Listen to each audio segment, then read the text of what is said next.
আসসালামু আলাইকুম। শুরু করছি মেজর কারদার উপন্যাসটি। লেখনীতে ফিনারা ঝুমুর, গল্প পাঠে আমি জাহিদ হাসান। পর্ব 4। তিথির বাড়ি থেকে মেহমানরা ততক্ষণে সব চলে এসেছেন। কারদার বাড়ির বিশাল উঠানে আর হলরুমে এখন গম গম করছে আমন্ত্রিত অতিথিদের কোলাহল। মেহমানদের একটা বড় অংশ এখন রাজকীয় সব খাবার দাবার তোলপাড় করতে ব্যস্ত। আর ওদিকে মঞ্চে নতুন বর কনে নীরব আর তিথি নিজেদের পরিবারের মানুষদের সাথে হাসি খুশি একের পর এক পোজ দিয়ে ফটো সেশন মগ্ন। মেঘালয়া আর কিঞ্জা ইতিমধ্যে নিজেদের ফোনের মেমোরি ফুল করে একগাদা ছবি তুলে ফেলেছে। কিন্তু মিথিলার ছবির ক্ষুদ্রা যেন কিছুতেই মিটছে না। সে এখনো ছবি তুলে শেষ করতে পারেনি। ক্ষণে ক্ষণে শাড়ির কুচে আবার ঘোরের ঠিক করে আশেপাশের ছোট ছোট পিচ্চি বাচ্চাদের ধরে এনে ক্যামেরাম্যান বানিয়ে একের পর এক সেলফি নিয়ে যাচ্ছে। মেঘ আর কিঞ্জা যখন মিথিলার এই অবিরাম ছবি তোলার কাণ্ড দেখে হাসাহাসি করছিল, ঠিক তখনই পাশ দিয়ে অপরিচিত কিন্তু বেশ রসাত্মক কণ্ঠস্বর ভেসে এলো। এই সুন্দরী বেয়ান সাহেবা কুল, কেমন আছেন আপনারা? আচমকা এমন অদ্ভুত সম্বোধন শুনে মেঘ আর কিঞ্জা ঘাড় ঘুরিয়ে পাশে তাকালো। দেখলে ওদের সামনে দূরে বুকে হাত দিয়ে বেঁধে দাঁড়িয়ে আছে সমবয়সী তিন ছেলে। তিনজনের মুখে এক চিলতি চতুর আর আকর্ষণীয় হাসি শোভা পাচ্ছে।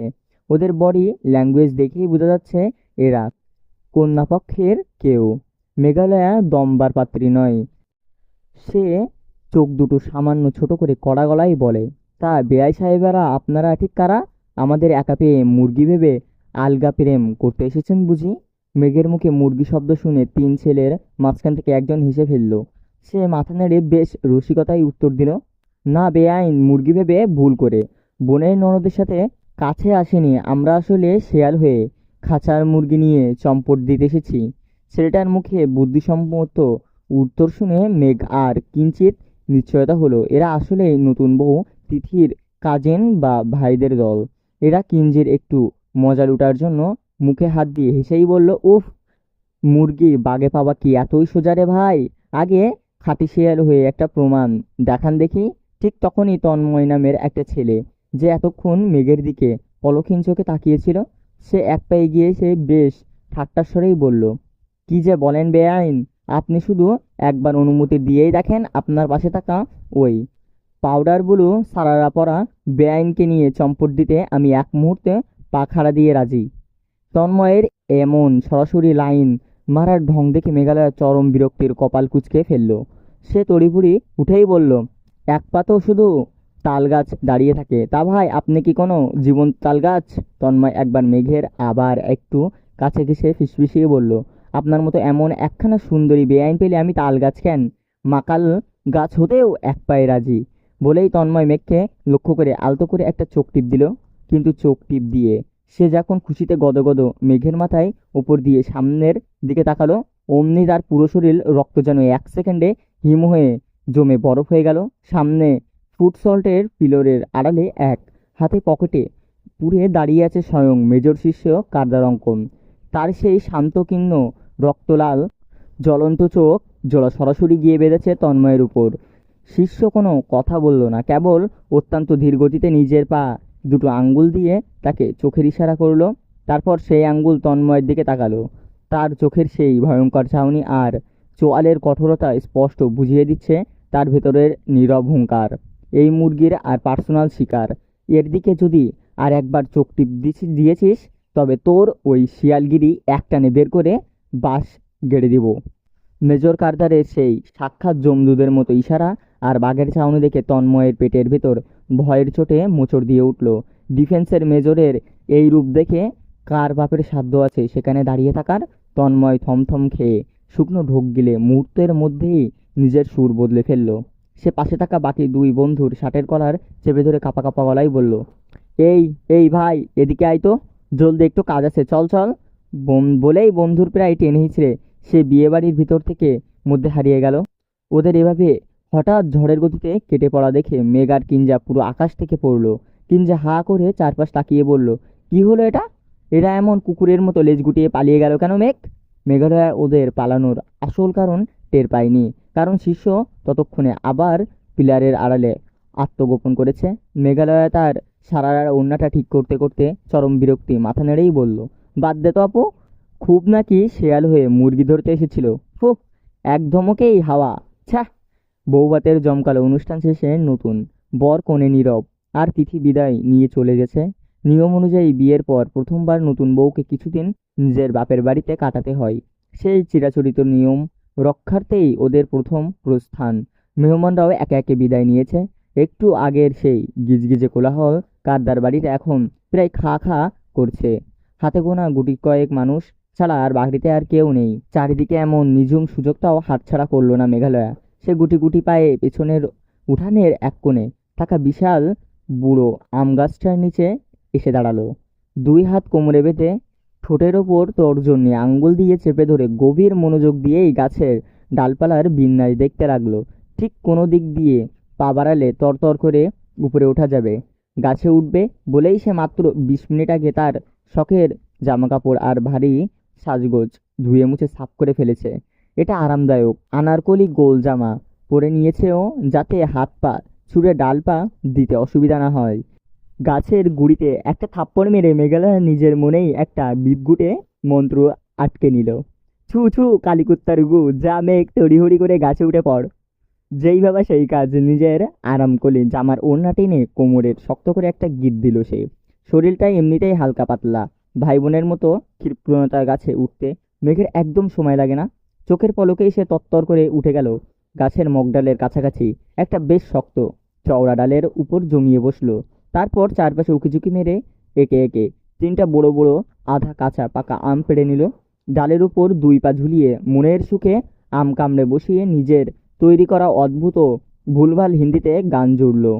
মেঘ আম খায়েগা, বারবার মজা আয়েগা। তার এই আম খাওয়া দৃশ্যটা কিন্তু নিচ থেকে নয়, দেখা যাচ্ছিল ঠিক দোতলার ছাদের রেলিং থেকে। ছাদে দাঁড়িয়ে থাকা নোমানের সেই জরুরি কথার বলছিল শিষ্য। হুট করেই নিচে চোখ পড়তেই মেজরের চোখ কপালে উঠে গেল। কোথায় একটা 17-18 বছরের ম্যাচিউর মেয়ে, আর কোথায় আনারকলির জামার ওড়না কোমরে বেঁধে গাছের মগডালে পা দোলাতে দোলাতে আম খাওয়া এক দস্যি বলিকা। শিষ্য নিজের কপাল হাত দিয়ে এক মুহূর্তের জন্য স্তব্ধ হয়ে রইল।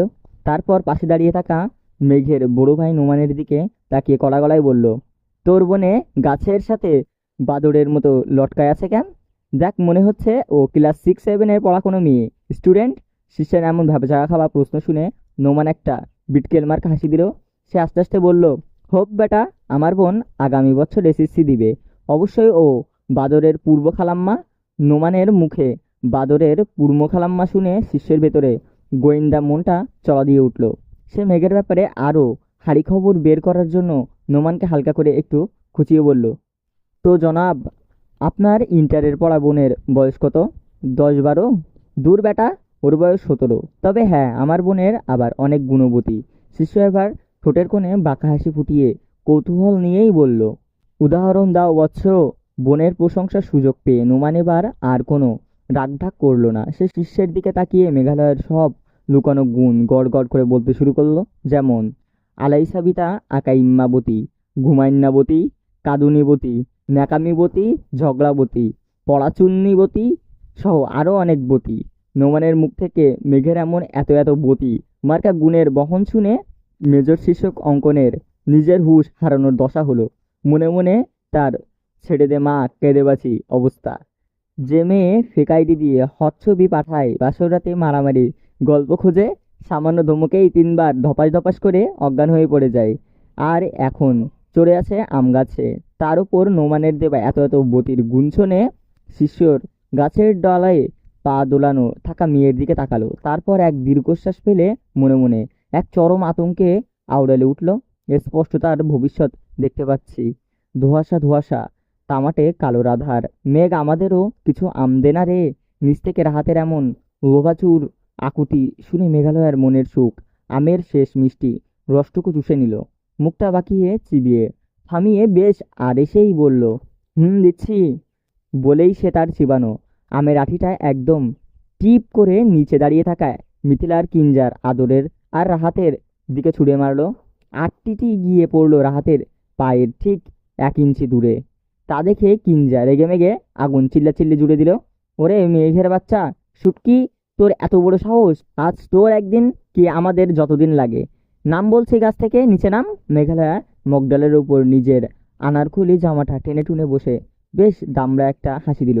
তারপর নিচের দিকে তাকিয়ে মুখ ভেঞ্চি দিয়ে বলল, দুঃখিত আপু, আমার এখনো বিয়েই হয়নি, বাচ্চা তো দূরের কথা।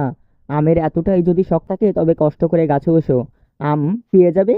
আর না হয় একটু সুন্দর করে মিষ্টি গলায়, লক্ষ্মী মেঘ, আমাদের কিছু আম পেড়ে দাও না, আমি এখনই পেড়ে দিচ্ছি। মৃত্যুলা এবার দুই কোমর হাতে রেখে তড়িপড়ি করে উঠল।